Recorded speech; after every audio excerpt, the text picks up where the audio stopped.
توشہ خانہ کیس میں عدالت سے 3 سال کی سزا پانے کے بعد بانی تحریک انصاف اور سابق وزیر اعظم عمران خان کو اگست 2023 میں لاہور میں ان کی رہائش گاہ سے گرفتار کر لیا گیا تھا اور 5 اگست 2025 کو ان کی قید کو 2 سال مکمل ہو گئے ہیں۔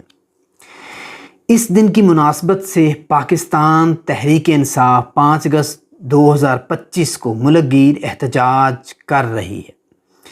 اس احتجاج کا اعلان گزشتہ ماہ عمران خان نے اپنے ایکس اکاؤنٹ کے ذریعے کیا تھا۔ یاد رہے کہ عمران خان کی سوشل میڈیا ٹیم ان کے اکاؤنٹ سے ان کے پیغامات پوسٹ کرتی رہتی ہے۔ اس پوسٹ میں کہا گیا تھا کہ 5 اگست کو میری ناحق قید کو پورے 2 سال مکمل ہو جائیں گے۔ اس روز ہماری ملک گیر احتجاجی تحریک کا نقطۂ عروج ہوگا۔ 5 اگست 2025 کو ہونے والا یہ احتجاج کس حد تک کامیاب ہوا، آج کے وی-لاگ میں ہم یہ جاننے کی کوشش کریں گے۔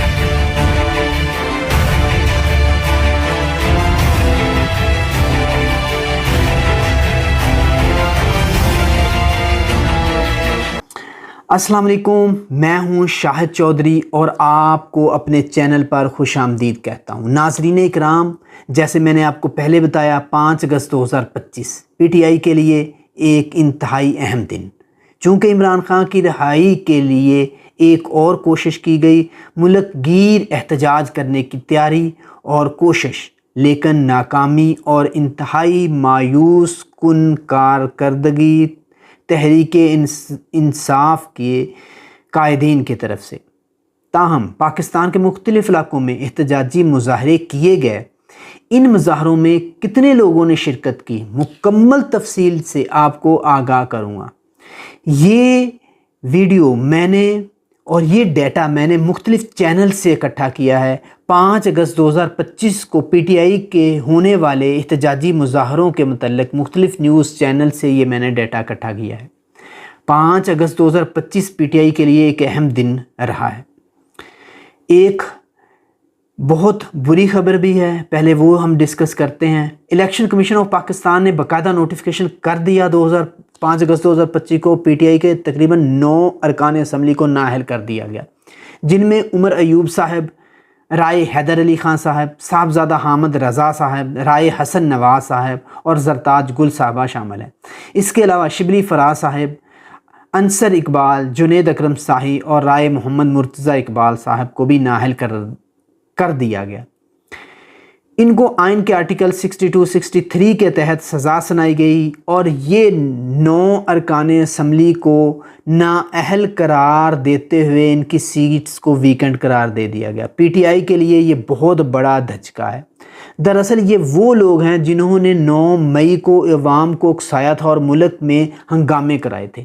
ان میں اپوزیشن لیڈرز، سینٹ اور قومی اسمبلی، اس کے علاوہ اپوزیشن لیڈر صوبائی اسمبلیاں بھی شامل ہیں۔ ڈیموکریٹو ٹائپ آف گورنمنٹ میں، ایک ڈیموکریسی میں اس طرح کے اپوزیشن لیڈرز کو نااہل قرار دینا انتہائی افسوسناک ہے۔ اس کے علاوہ کچھ دوسرے ارکان اسمبلی کے بارے میں بھی باقاعدہ کارروائی کا آغاز کر دیا گیا ہے، جن پر مختلف الزامات تھے۔ اس کے بعد اگر ہم پی ٹی آئی کے احتجاج کی بات کریں تو مختلف شہروں سے جو ڈیٹا اکٹھا کیا گیا ہے وہ سب آپ کے سامنے رکھتا ہوں۔ سب سے پہلے ہم بات کریں گے لاہور شہر کی، پھر دیگر شہروں کی طرف آتے ہیں۔ لاہور ہائی کورٹ بار کے صدر و دیگر وکلاء نے مار روڈ پر جو احتجاج کیا، اس میں تقریباً 300 کے قریب لوگ موجود تھے۔ میں آپ کو یہ بتانا چاہتا ہوں تقریباً کتنے لوگ ان احتجاجی ریلیوں میں نکلے۔ لاہور ہی میں فیروز پور روڈ پر تقریباً 60 سے 100 کے درمیان افراد نے ریلی نکالی۔ اس کے بعد کینار روڈ پر تحریک انصاف کی ریلی میں تقریباً 200 کے قریب لوگ موجود تھے۔ اس کے بعد پائن ایونیو میں عالیہ حمزہ اور شوکت بسرا صاحب نے ریلی نکالی، جس میں تقریباً 400 سے 600 کے درمیان افراد تھے۔ ڈی ایچ اے میں ریلی نکالی گئی، جس میں پولیس کی طرف سے ریلی کو لیڈ کرنے والے جو قیادت تھی اس کو گرفتار کر لیا گیا۔ صرف لاہور میں 3 دنوں میں پولیس نے تقریباً 1100 لوگوں کو گرفتار کیا۔ اس کے ساتھ ساتھ تحریک انصاف کے تمام لیڈرشپ گرفتار ہو گئی۔ لاہور میں تحریک انصاف کی کارکردگی انتہائی مایوس کن رہی۔ اس کے علاوہ شیخو پورہ میں MNA خرم شہزاد ورق کے دفتر کو بھی سیل کر دیا گیا۔ وہاں تقریباً 60 سے 100 کے لوگ اکٹھے ہوئے، دفتر کے باہر احتجاج کیا، ریلی نکالی، لیکن دفتر کو سیل کر دیا گیا۔ اس کے بعد اگر بات کریں اکاڑا کی، تو اکاڑا کی ریلی نسبتاً بڑی ریلی تھی، اس میں تقریباً 1000 سے 1200 کے درمیان مجمع اکٹھا ہوا۔ اس کے بعد منڈی بہاؤالدین میں MNA کی امیدوار کوثر بھٹی کی قیادت میں ریلی نکالی گئی، جس میں تقریباً 1000 سے 1200-1500 کے قریب لوگ موجود تھے۔ یہ ریلی بھی نسبتاً بڑی ریلی تھی۔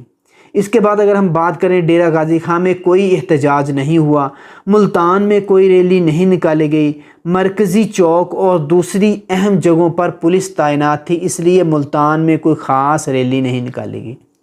اس کے بعد اگر میاں والی کی بات کریں تو میاں والی میں کوئی ریلی نہیں نکالی گئی۔ فیصل آباد میں تحریک انصاف کی تقریباً 10 کے قریب سیٹیں ہیں، لیکن کوئی ریلی نہیں نکالی گئی۔ راول پنڈی میں طیبہ راجہ اور تیمور مسعود نے ریلی نکالی، جس میں تقریباً 20 سے 25 گاڑیاں موجود تھیں۔ اس کے علاوہ سندھ میں کوئی خاص احتجاج نہیں ہوا اور نہ ہی کوئی خاص ریلی نکالی گئی۔ صرف کراچی میں ایک ریلی نکالی گئی جو بہت چھوٹی سی تھی، تھوڑے سے لوگ تھے، اس میں تقریباً 500 سے تقریباً 700 کے درمیان لوگ موجود تھے۔ اس کے بعد خیبر پختونخوا کی بات کریں تو پشاور میں علی امین گنڈا پور نے ایک ریلی کو لیڈ کیا۔ اس کے علاوہ مختلف شہروں میں، خیبر پختونخوا کے مختلف شہروں میں احتجاجی ریلیاں نکالی گئیں۔ اور اگر ہم 5 اگست 2025 کے تحریک انصاف کے اس احتجاج کو کنکلیوڈ کریں تو یہ احتجاج مکمل طور پر ناکام ہوا اور تحریک انصاف کی کارکردگی انتہائی مایوس کن رہی۔ تاہم عام لوگ اور عوام کی طرف سے یہ پیغام واضح ہوا، جس میں انہوں نے کہا کہ اب تحریک پاکستان کی تمام جو قیادت ہے وہ نااہل ہے اور اپنے مفاد پر کام کر رہی ہے، اور لگتا بھی ایسے ہے جس طرح قیادت بڑے آرام سے گرفتار ہو گئی یا پھر لوگوں کو اکٹھا نہ کر سکی، اور اپنے قائد عمران خان صاحب کے لیے کوئی ایک بڑا احتجاج ریکارڈ نہ کروایا جا سکا۔ یہ PTI کے لیے ایک مکمل طور پر ڈاؤن فال ہے، یہ بہت بڑا دھچکا ہے اور تحریک انصاف کی کارکردگی پر ایک سوالیہ نشان ہے۔ ناظرین کرام، میری آج کی ویڈیو آپ کے لیے ضرور انفارمیٹو ہوئی ہوگی۔ میرے چینل کو سبسکرائب کیجئے گا، ویڈیوز کو شیئر کیجئے گا، فیڈ بیک دیجئے گا، اپنا بہت سارا خیال رکھیے گا۔ اللہ حافظ۔